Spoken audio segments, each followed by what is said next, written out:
સૂત્રાપાડામાં કેસરીઓ લહેરાયો છે। 24માંથી 24 બેઠકો પર ભવ્ય વિજય સાથે ભાજપે રચ્યો છે ઇતિહાસ। ગીર સોમનાથ જિલ્લાના રાજકારણમાં આજે એક નવો સૂર્યોદય થયો છે। સૂત્રાપાડા નગરપાલિકાની સામાન્ય ચૂંટણીના પરિણામોએ સમગ્ર ગુજરાતનું ધ્યાન ખેંચ્યું છે। ભારતીય જનતા પાર્ટીએ તેના મજબૂત સંગઠન અને વિકાસ કાર્યોના દમ પર નગરપાલિકાની તમામ 24માંથી 24 બેઠકો પર વિજય ધ્વજ લહેરાવી વિરોધ પક્ષ કોંગ્રેસ સહિતના અન્ય પક્ષોનું અસ્તિત્વ મિટાવી દીધું છે। સૂત્રાપાડાના ઇતિહાસમાં 1988થી આ પ્રથમ એવી ક્ષણ છે કે જ્યારે કોઈ પક્ષે 100% બેઠકો સાથે ક્લીન સ્વીપ કર્યું છે। ચૂંટણીના પરિણામો સ્પષ્ટ કરે છે કે સૂત્રાપાડાની જનતાએ આ વખતે જ્ઞાતિવાદ કે નકારાત્મક રાજનીતિને ફંગાવી દઈને માત્ર વિકાસની રાજનીતિ પર મહોર મારી છે। ખાસ કરીને લઘુમતી બહુલ વિસ્તારમાં પણ ભાજપના ઉમેદવારે જનતાએ ઉમળકાભેર વધાવ્યા છે। ભાજપનો સૌનો સાથ, સૌનો વિકાસ અને સૌનો વિશ્વાસની નીતિ આ જીતનો મુખ્ય આધાર સ્તંભ બની છે। ચૂંટણીના સૌથી વધુ ચર્ચિત પરિણામોમાં વોર્ડ નંબર 1 થી 6 માં વોર્ડ નંબર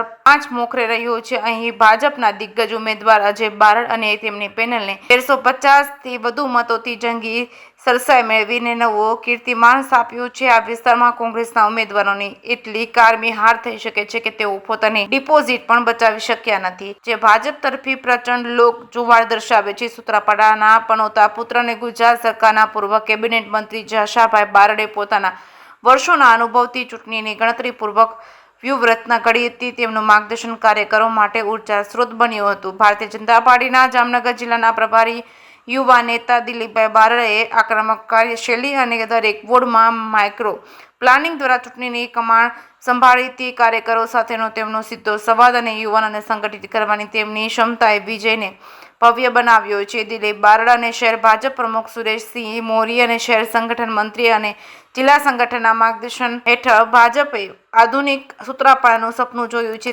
તેને હવે સાકાર કરવાનો સમય પાકી ગયો છે। નવનિર્વાચિત ઉમેદવારોએ વિશ્વાસ અપાવ્યો છે। જે કે સિંહ ગુજરાતી સાથે મહેશ વાજા, સોમનાથ। સમગ્ર ગુજરાતમાં 2026માં યોજવામાં આવી છે। આ ચૂંટણી અતિ મહત્ત્વની એટલા માટે ગણાય કે ધારાસભા લોકસભા એ ચૂંટણી નથી, તો પ્રજાના સીધા પ્રતિનિધિ ચૂંટવા માટેની આ ચૂંટણી છે। પ્રજાનું કામ જે પાયાના પથ્થર તરીકે જે લોકો કામ કરે છે એના માટેની આ ચૂંટણી છે।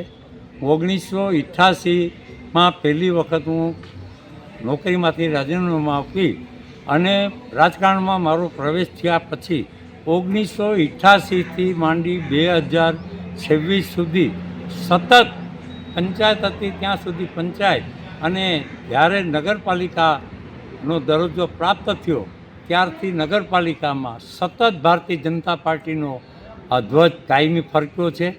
અને આજે મારે આનંદ એ વાતનો છે કે 12થી માંડી 14, 15, 16 કે 20 બેઠકો મળતી, પણ આજે 6 વોર્ડ અને 24 બેઠક, એ 24 બેઠક પ્રાપ્ત કરી અને નવયુવાન જે નવા ચહેરા નવયુવાનો અને દરેક સમાજના હરિજન હોય, મુસ્લિમ હોય, કારડિયા હોય, કોળી હોય કે આહિર જ્ઞાતિના દરેક સમાજના પ્રતિનિધિ નવયુવાનોની આખી ટીમ, જે દિલીપ બારડ જે મારા સન છે, એ સાથે મળીને જે કામગીરી છેલ્લા ઘણા વર્ષોથી નગરપાલિકામાં કરે છે, હું તો ખાલી ક્યારેક માર્ગદર્શન પૂરું પાડું છું, બાકી ટોટલી કામગીરી નવયુવાનો જ કરે છે।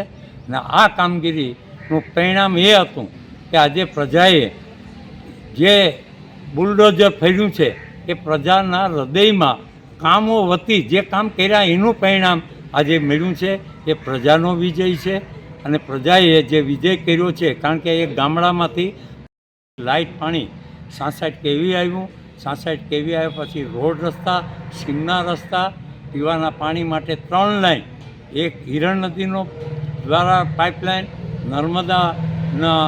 નર્મદાનો પાઇપલાઇનથી પાણી, અને ત્રીજી હમણાં જ સરસ્વતી નદીથી પાઇપલાઇન દ્વારા આ ગામને પાણી પ્રાપ્ત થાય એ માટે દરેક પ્રયત્ન પૂરા કર્યા છે। ચોપાટી બનાવી છે, તળાવોને બ્યુટિફિકેશનોની કામગીરી અત્યારે ચાલુ છે, ને આવનારા દિવસોમાં એક શ્રેષ્ઠ નગરપાલિકા બને અને સૌરાષ્ટ્રમાં નંબર 1 નગરપાલિકા બને એ ધ્યેય સાથે આ નવયુવાનો પ્રતિજ્ઞા લીધી છે।